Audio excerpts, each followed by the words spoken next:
What's good, y'all? Welcome back to the 24th episode of the fourth quarter podcast. I always tongue twist myself when I say that, but y'all not gonna get me today. Um, it ain't nothing really been happening in basketball, man. You know what I'm saying? Just your normal games, but y'all know y'all probably seeing this and hearing about it, but I mean, it is what it is. We gonna jump right into it and discuss based on the last two games with their new teammate. Does Brooklyn need Kyrie Irving? I'm gonna go ahead and start it off by saying, obviously, everybody's seen James Harden has combined for 66 points in his debut with Brooklyn Nets in the first two games.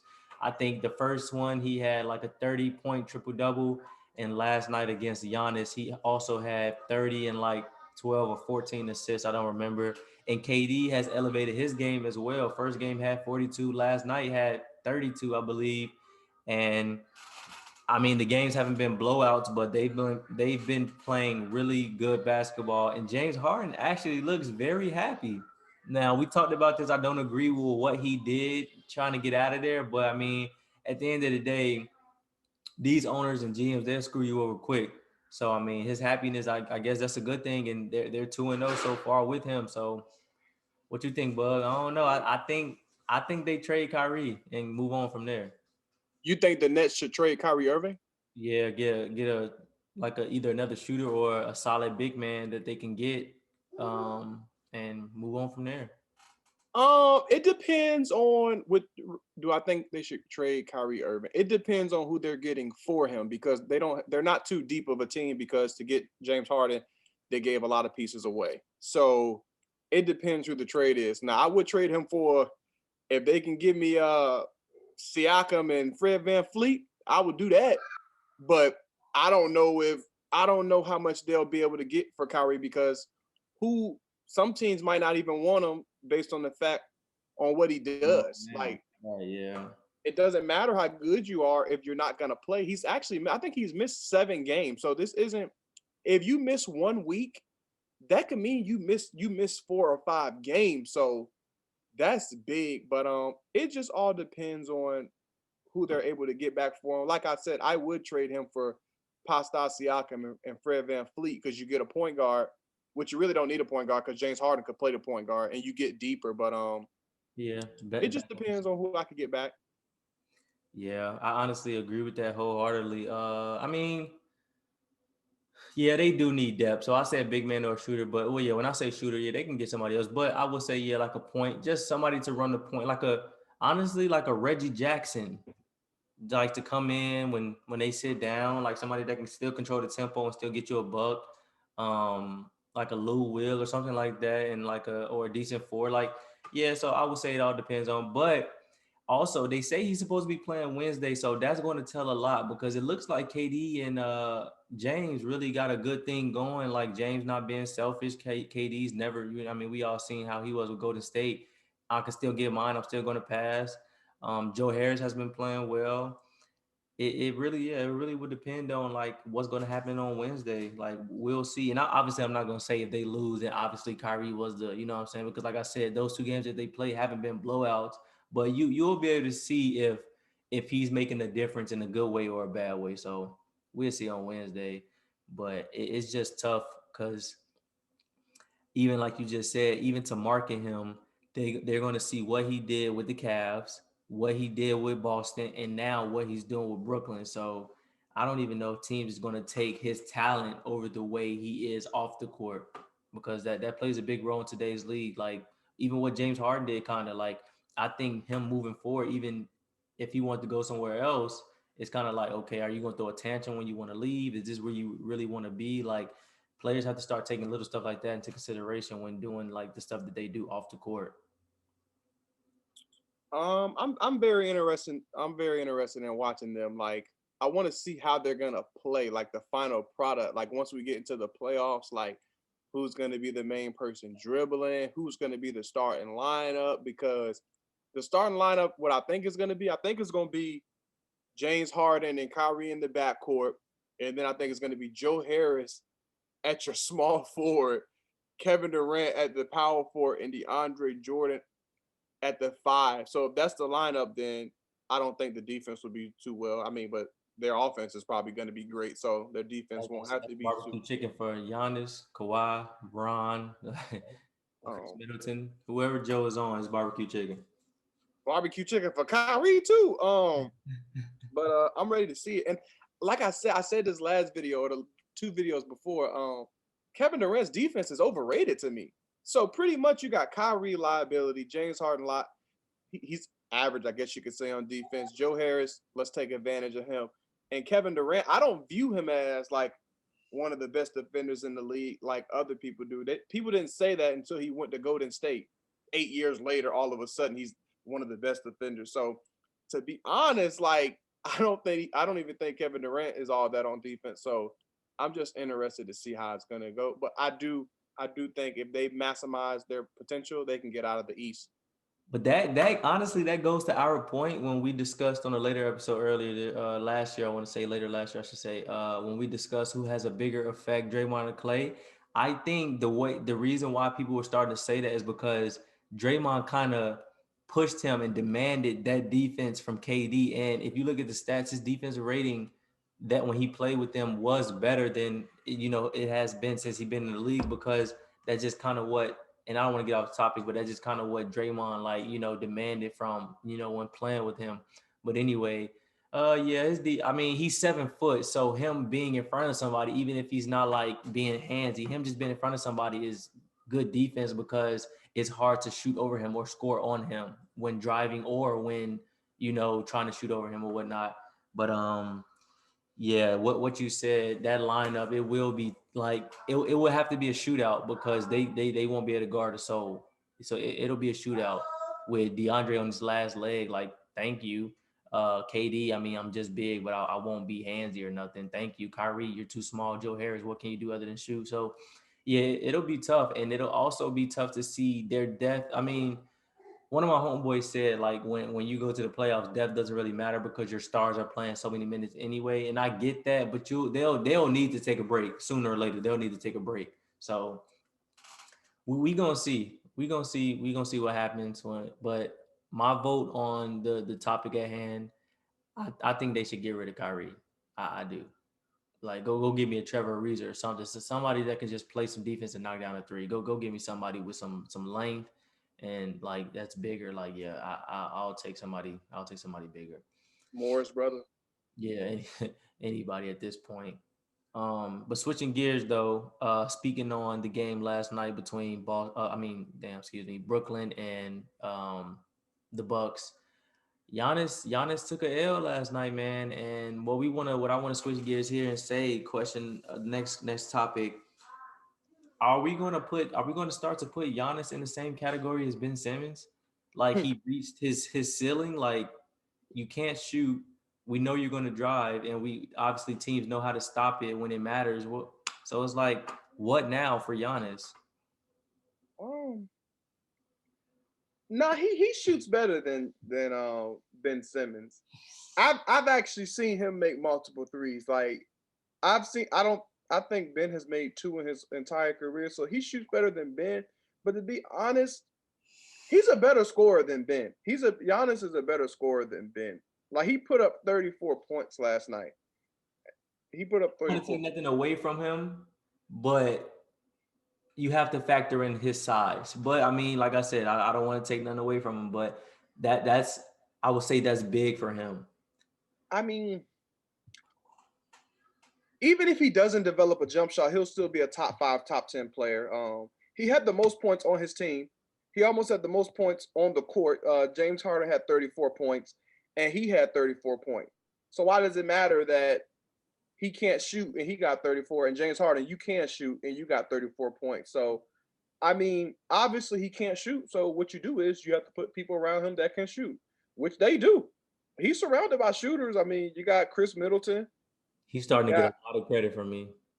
yeah, he put up 25 points, 4 assists, and 4 rebounds. And you got Drew Holiday, pretty good shooter. They slid DJ Augustine. They got DJ Augustine. That's a little sneak. They got Bobby Portis. I don't know why they got him. Pat Connaughton, he's a shooter. So he has shooters around him, but I don't think his threes will hold him back, because I don't think he's gonna take too many. and I think he'll average 25 points without his threes. Well, the reason why I say that is because, and this goes for Ben too, even though he might not be the best player on his team. But the reason why I say, well, me being a Kobe fan, I just expect the best player on the team to be able to close out games, and he can't do that because he is a liability to a certain extent. If they play him the way they play him in playoffs, I don't even think Giannis would score. And I'm not even being like I'm being literal because we're gonna let you get your stats in regular season, but like we all see, each time they go to the playoffs, we know what teams are doing. And I want to speak on the game. I think it was the game before last night, before they played Brooklyn. He went 1 for 10 from the free throw line. That's liability because now we can hack a shack you.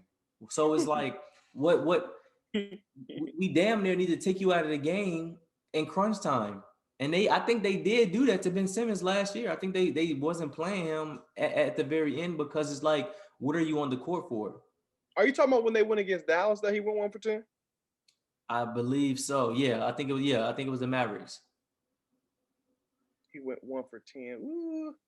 He still finished with 31 points, but I know. I obviously, was talking about that. I was like, you would have had 40 if you make your damn free throws. yeah. Even though he got 31 points, those free throws still hurt. They lost that game, right? I believe. No, they still won. That's They beat Dallas. It was 112 to 109. that's ridiculous. So that just plays a huge like. I just feel like, bro, at this point, it's getting bad, man. It's getting bad. Like him and Ben Simmons, they have to work on that, bro. And I know we harp on this a lot, but y'all have to understand something. Today's league is a shooting league thanks to Curry. It's kind of like the NFL now. I don't want to, switch sports, but just to give y'all an analogy, you see how Pat Mahomes is the best QB in the league. I mean, to me, because the league is turning into a throwing league. You don't really see teams running the ball. I mean, they opened it up, Derrick Henry, the Titans, but you also seen they just lost because Tannehill can't throw, and it's a throwing league. But to get back on subject, the NBA is a shooting league. So you see teams when they get their depth can usually shoot the ball. If it won't work. So you see what the Rockets did. Even though you still need a big man, they tried to go small ball and shoot the lights out. But the Lakers pretty much said we can shoot too, and we're going to stop the small ball. And Russ is broke. So I don't know. I just think Giannis, man, like at least develop free throw. Like you can't even make free throws. And I think after that game, it was funny. He stayed after they beat the Mavs and worked on his free throws. And like, That's what you should do. yeah, like it's getting ridiculous at this point. Yeah, when you have somebody like that, you're able to win like that. I think you're able to win a championship like that, but everybody else has to be good at shooting free throws. Like if he's shooting raggedy, let's just say he's shooting 40%, that's fine as long as everybody else is 85%. Now, when it gets really worse is if Giannis is 40% from free throws and then somebody else is 55. Cause it's like, come on, dog. Like, but he has people to like pick him up. Like, what I'm trying to say is like the team average for free throws is probably still well because everybody else is able to make good free throws. I mean, that's just one of his weaknesses. One of his weaknesses is one of the most important things, but it's still a weakness, and his teammates will help him out with that, like because they're gonna make a good percentage of theirs. So it's kind of like Curry. His weakness is defense, but he has Clay. Well, he had Clay, a great defender around him, and Draymond, a great defender around him to help him out. Like they don't put Curry on the best offensive player, so his teammates help him out. And I feel like with Giannis, he can't shoot, so my teammates help me out and put shooters around me, and that's what the management did. They put shooters around him, so he'll still be a great player even if he doesn't make any threes this year. Yeah, I mean, me personally, I'm gonna just always hold that against you. So, in my opinion, I don't think he should ever win another MVP. I don't think he should have got the last one. So, I mean, but that's just me though. I know with some Giannis fans out there, but me being genuine, I'm a genuine basketball player and I keep it fair. But as a fan of the game, y'all have to start factoring that in. I'm sorry, Giannis has to do more like when it comes to that. So, yeah, it's tough.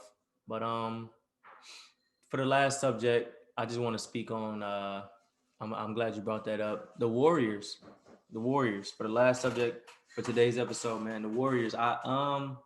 They beat us last night. They beat the Lakers last night, and I seen somebody tweet. One of my homeboys tweeted. He said it's funny how the Warriors turned into a grit and grind team. And I wanted to comment, but I guess I'll just say it up here. What I wanted to say is, yeah, they went from being up by 20 every game to like having to fight to the last second of every game now. And I think that's funny how things can change so fast. Even though I think things would be a little different if Clay was back. We all know like how the injury hurt them. But even without KD, they were doing that when they won 73 games. So it's just funny how things can change, man. Well, first of all, I want to say Dennis Schroeder is an idiot. I don't think he should ever have the ball in the late game ever again. He wasted so much time off the clock. We only had 1.7. I think we would have still lost, but I think, well, I don't know. LeBron had a good look. He just missed it. But the Warriors, man, they're up and down. So I don't know how they're going to finish out this season. I do think now they will make playoffs. At first, I was like, no, but I do think they'll make playoffs now. As of right now, they are in the seventh seed. Right now, they're at the seventh seed. Seven. Obviously, it's a lot of more games to be played, but they've played 13 games and they have won 7, so they're one game above 500. Mm-hmm. So yeah, they might make the playoffs. I Their mean, schedule has been pretty tough, though. Honestly, like if we're being honest, they were supposed to lose last night, and that would have made them 6-7 instead of 7-6. Uh, so yeah, I mean their schedule has been pretty tough. um, well, they got the Spurs coming up. I mean, that's not the hardest game in the world, and then they got the Knicks. Yeah, Um, with that'll that. probably be a win. That was a good game though to me. That was a very good game. Curry really didn't have too many points to like Curry standards. He had, 26. 26 points. That's an average day for him walking on the street. 26 points. He only had one rebound. He had 7 assists. He took 12 threes and only made 3 of them, which is 25%. But he did enough to win. And Draymond, man, it's amazing to me how he has a good game without even scoring 10 points. Draymond Green yesterday had 7 points, but he led the team. He led the team in assists. Draymond Green led the team with assists last night against the Lakers, and he led the team in rebounds. He had the most rebounds on his team and the most assists. That's awesome. And I know people used to downplay. Oh, of course he make the jump. Of course he gets a lot of assists because you got Curry and Clay. He don't got no Curry no more. I mean, he don't got Clay no more. He don't got Clay no more, and he's still getting assists. So for the people that try to play him off and be like, of course he gets assists because of Clay or whatever, he doesn't have Clay. Now he's passing to Kelly Oubre, and it's a big difference. So shout out to Draymond. Even with that, like even looking at his points, somebody would probably be like, oh, only 6 points or 7 points or whatever he had. He had one layup, even though he traveled his ass off. I seen it. The left hook. Yeah, he had one layup in crunch time, like that mattered. That counts, man. Yeah, Like one layup that matters. So yeah, he doing his thing, man. It's like yeah, they definitely playing their hearts out. And I honestly, I hate to say this, but Kelly Oubre is starting to progress as well. He played some great. He actually got us a turnover at the end, and then that same turnover that he got for them went and scored a layup. So yeah, man, Kelly Oubre. He's a pretty good player. I mean, he's not great or nothing. He's not an all-star or nothing, but he's a pretty good player. I know he started off horrible from 3-pointers and stuff like that, but I figured that wasn't gonna last the whole year. I mean, he's about an 18-point person, like average. Like he's that type of guy, athletic, pretty good defender. Obviously it's just he's taking Klay Thompson's spot. So we don't expect for him to shoot like Klay, but we're used to seeing the shooting guard for the Warriors be a shooter, which is usually Klay. But right. yeah, I think Kelly's good. What was I about to say? Oh, I just want to throw out their stat. So the Lakers are like, I think they're like 0-5 or something like that. Whenever LeBron and AD both shoot or score under 20 points a game, and I just want to say that LeBron, man, like I know you getting old, so I'm giving you that. But and I honestly, matter of fact, I take that away. I take that back. LeBron wasn't even playing passive last night. Like towards the end, I could see him actually trying to score. He just wasn't hitting the shots, and everybody's gonna have an off night. But AD, come on, dude. What are you, 25 years old, 26, 27? Come on, man. Like when you see that LeBron don't got it, you're the number two. Take over. Like you gotta come on. Like you have to do it. AD, he had 17 boards. Hey, 17 rebounds for Anthony Davis. I know I'm probably asking a lot, but I need you to like come on, man. Figure it out. This Lakers team, man, I don't know. If somebody beats them, I don't know who it's going to be. I'm just looking at the people that they have. Dennis Schroeder, at 26, 25, like what you want? Dennis Schroeder had 25 points last night against the Warriors, 3 assists and 5 rebounds. Montrezl Harrell, he did between the legs and then shot a jump shot. I don't know if y'all seen that. Let me know if you seen it. He put it between the legs, in your face, and one. It's just, I don't think he missed a shot. I think he might have missed one shot yesterday.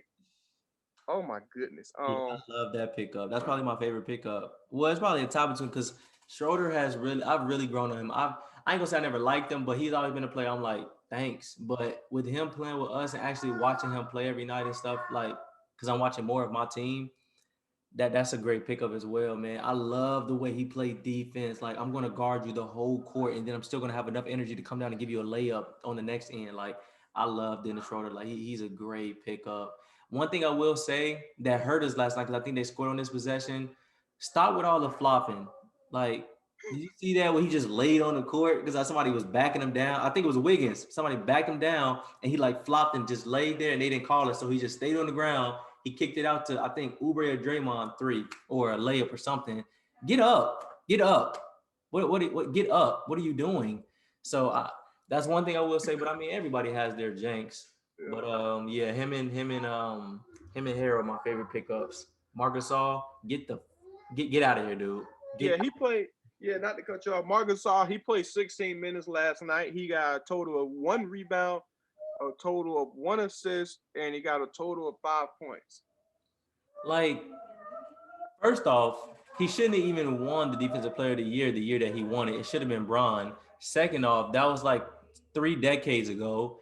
Third, he's 36 years old, and I don't know if they thought he's the same 36 years old LeBron is, but there's levels. I don't know why we picked him up. We should have kept three-time champion JaVale McGee. I mean, obviously he can't shoot the three like Gasol, but it's like it's not that different. Like he only giving us like what, one a game.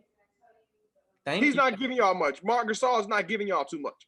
Like so, it's like I don't get it, but it's hard, man. But the Warriors, it's just hard. Like we should have won last night, but we're not gonna win them all. So I'm not mad about it. We just came off of what, 5 game winning streak. So yeah, and they were due for one. Curry 26, what you want. I think he 15 threes away from passing uh, Reggie Miller on the all-time three list. Then he's gonna be chasing Ray Allen. So I'm happy for that guy, man. Yeah, you're right. Before they lost to the Warriors, they did have a 5 game win streak. They played the Bucks this Thursday, January 21st, 7 o'clock Eastern time. That'll be a good game. Yeah. I got work then though. Oh, you got work. Yeah, I got work, but it'll be on TNT, so I can pull it up at work. Yeah. I'll go back to work Thursday. Yeah. But but yeah, more of the story is the Warriors things can change fast. They went from I'm gonna be up 30 on you and we're gonna sit our starters in the whole fourth quarter to now I have to play it every second to get my win. But it last night, it was a great game last night. But yeah, man, you got anything else you want to add?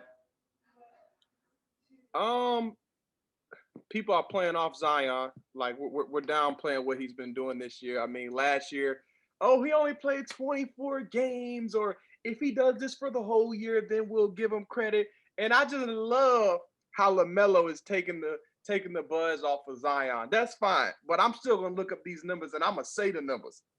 I'm gonna say his average. Every statistical category for rookies. Glad you brought You know that up. what? LaMelo leads in every statistical category for rookies. All right, let me get to Zion's stats.